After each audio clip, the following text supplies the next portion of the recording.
Extra judicial killings हमेशा से ही controversial रही हैं और विकास दुबे के एनकाउंटर ने इस कंट्रोवर्शियल टॉपिक को वापस से चर्चा में ला दिया है।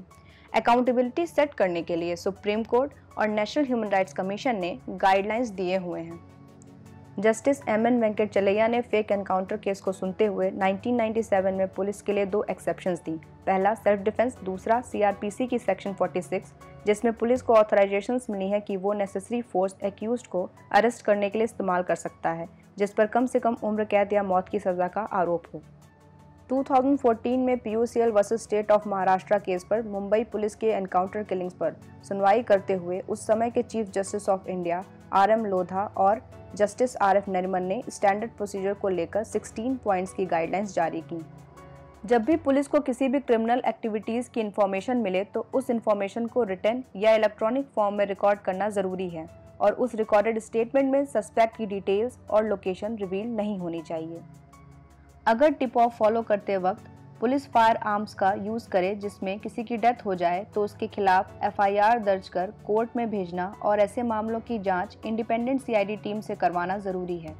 एनकाउंटर किलिंग्स में मैजिस्ट्रियल इंक्वायरी होना मैंडेटरी है जिसकी रिपोर्ट जुडिशियल मजिस्ट्रेट को भेजी जानी चाहिए। एनकाउंटर की information national human rights commission और कंसर्न स्टेट की ह्यूमन राइट कमीशन को इमीडिएटली भेजना ज़रूरी है। इंजर्ड विक्टिम या क्रिमिनल को फॉरेन मेडिकल एड प्रोवाइड करना और उसका स्टेटमेंट मेडिकल ऑफिसर से फिटनेस सर्टिफिकेट आधार पर रिकॉर्ड करना ज़रूरी है।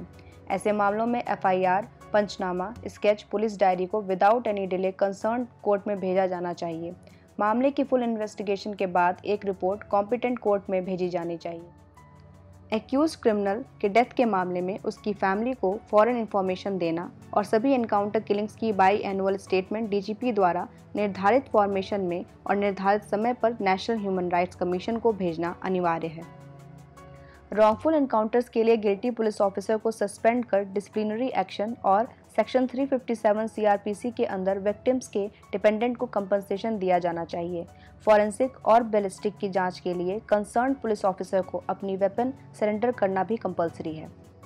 एक्यूज्ड पुलिस ऑफिसर की फैमिली को इंसिडेंट की इंफॉर्मेशन प्रोवाइड करना ज़रूरी है। एनकाउंटर किलिंग्स में शामिल पुलिस ऑफिसर को आउट ऑफ टर्न प्रमोशन या तत्काल गैलेंट्री अवार्ड्स नहीं दी जानी चाहिए। अगर विक्टिम की फैमिली को लगता है कि सही प्रोसीजर को फॉलो नहीं किया जा रहा है तो वह प्लेस ऑफ इंसिडेंट के टेरिटोरियल जुरिडिक्शन रखने वाले सेशन जज को कंप्लेन दे सकते हैं। कंसर्न जज मेरिट ऑफ कंप्लेन को देखकर उनकी ग्रीवांसेस एड्रेस करे, ऐसी प्रक्रिया दी गई है।